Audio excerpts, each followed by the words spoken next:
Hey folks, it's Marvin Cash, the host of The Articulate Fly, and we're back with another Western North Carolina fishing report with Dale Collins of Tuckaseegee Fly Shop.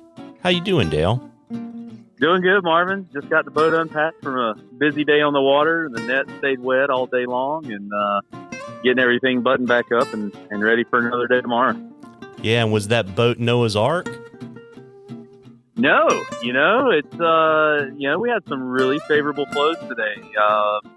Just kind of a normal double turbine release on the Tuck from the east and the west fork, and we floated to Bryson City delayed harvest, and it would have been tough for waders, but as far as floating and covering water and getting into some of the deeper pockets, it fished exactly the way a delayed harvest should have fished.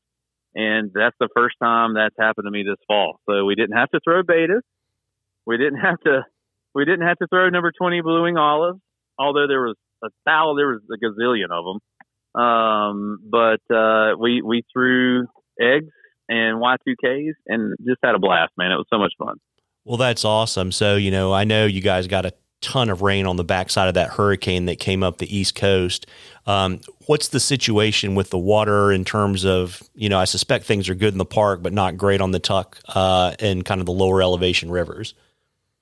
So a lot of that, we kind of dodged the bullet on this last system that I think a lot of that moisture came through, I believe, the Charlotte area. I mean, there's so much dramatic footage of the water rescues in the Piedmont and down the mountain, but we kind of dodged the bullet on this last one. And, we're still the lakes from the two storms that came through here in October kind of filled up the lakes, and we were even under a tropical storm warning under, I think it was Zeta. I don't know. The Greek alphabet just kind of runs together for me, and it's been way too long since I've been to college parties, so I don't remember all that. But the storms we had a tropical storm warning here, and the center of circulation went right through Bryson City. So it was kind of crazy to see that happen. But, we probably got 3 inches there. The one before that, 5 inches or so, and the lakes filled up.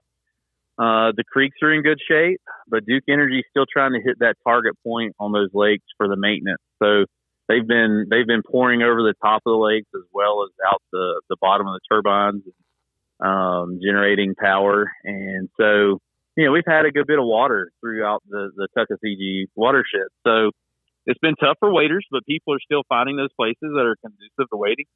And, at 900 CFS, I've been floating through waders, and people are figuring it out, and it's good, but you've got to know your limits.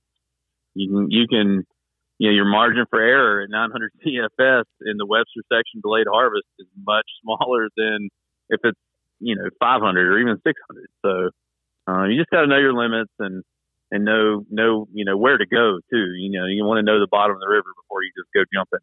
But the creeks are in great shape. Last week we hit that heat wave, man, and it was like 75, and it seemed like November's been warmer than October. But we hit a water temp on Big Snowbird. We had a customer out there took a water temp of 64 degrees. So that's unseasonably warm for water temps. A lot of times these tropical rains, though, that we get can warm the water. So that makes it tough on us. But, last night, we woke up this morning, had to bust the ice off the boat. It was 30 degrees. And then tonight we're down to 26 or so. So we're starting to hit, more of a normal pattern here. And, it's good to see. That's for sure. Yeah, and I guess, kind of translating that to tips and tactics as you start getting really kind of anchored down where your highs are in the 50s and you're getting down in the 30s and 20s at night. My guess is, right, the fish are going to stop looking up as much, and you're going to have to kind of get them with nymphs and streamers, right? Yeah, it just sort of depends on those water temps and what they actually do. If our water temps, the park water temps will drop, national park water temps will drop first. So you'll see those dip into the 40s. And then, it turns into pretty much a bluing olive only game. And you can, maybe they're going to look up. It just depends on maybe the pressure level at the time, barometric pressure. But, the Tuckaseegee or any of the tail race stuff is, the water temp today was 60. So it was 30 degrees last night. So, water coming out of these dams is less reactive to the air temperature as these creeks are. So, but still, everything today it was, mostly on nymphs. We had a few opportunities on dry flies, blueing olives, and even chubby Chernobyl ant patterns. It's crazy, and it's so 2020. But don't hesitate if you catch a warm afternoon, throw a pretty flashy, purple or red chubby on some of these delayed harvests like the West Fork or Snowbird or Upper Nantahala and see what happens. Have fun with some early winter dry fly fishing. Yeah, absolutely. And kind of talking about early winter fishing, Michael Perry reached out with a question, and he wanted to get your thoughts on the best practices for winter fishing. That's a great question, man. Thanks for submitting that. I think the best thing to think of, the first thing that comes to my mind is split shot. Make sure you've got the various sizes of split shot, from the very smallest size all the way to the BB size, and be able to adjust your depth. If you're fishing indicators, I think that's really important. Those airlock brand indicators, you just simply twist that nut and adjust your depth. Today we found fish suspended. They weren't on the bottom necessarily. Some of them were suspended. We did find some on the bottom, but it just depended on the hole and what some of those microcurrents or the springs under the bottom of the river were doing. So split shot, depth, and just I think paying attention to the weather pattern. Obviously, like yesterday, Sunday, November 15th, we had a really just a really small band of showers come through, but it was a really strong front. So the wind ahead of it was really gusty. It was kind of overcast. It did rain some. Just enough to settle the dust, really. It didn't rain too much at all, but it was a huge change in the barometric pressure.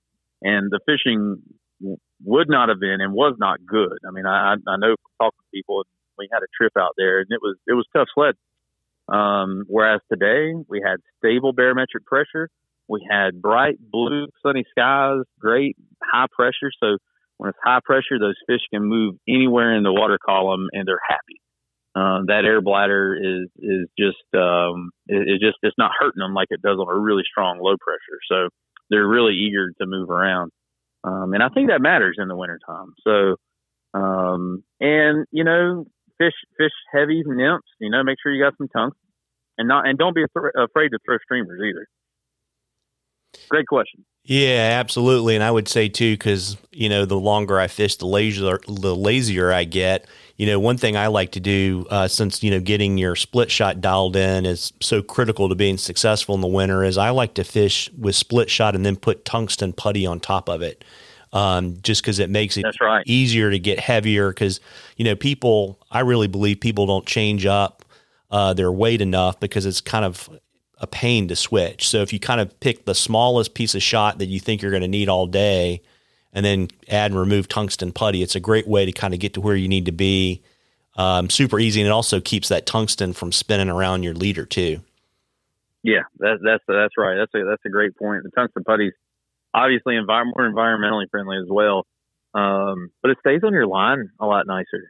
So, and you can shape it to, I found that if I, rolled it into more of a cylinder as opposed to a BB, that, I could get a better sink rate than like just as a ball of weight. So, much more malleable there and make it to what you want. Yeah, absolutely. And, folks, we love questions on the articulate fly. If you'll send them to us, you can email them to us, send them to us on Instagram or Facebook. If we use your question, I'll send you some articulate fly swag and you'll get entered to the drawing for something cool from the shop at the end of the season. And, Dale, in addition to kind of telling us your hours and where to find you and all that good stuff, we won't talk again until after Thanksgiving. So you might want to give people the lay of the land for the holiday weekend.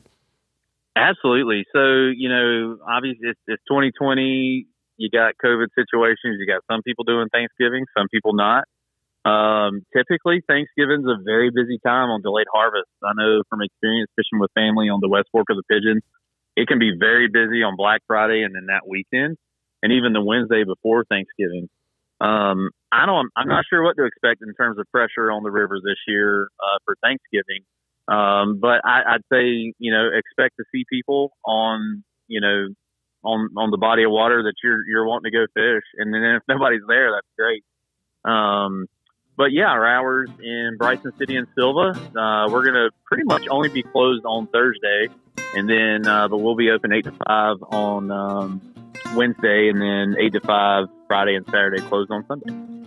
Well, there you go. Well, listen, folks, and I would definitely take Dale's advice, because I think you're going to probably see even more people on the water for Thanksgiving weekend this year, particularly in the mountains. Everyone, please have a safe and happy Thanksgiving. Happy Thanksgiving, Dale. You too, Marvin.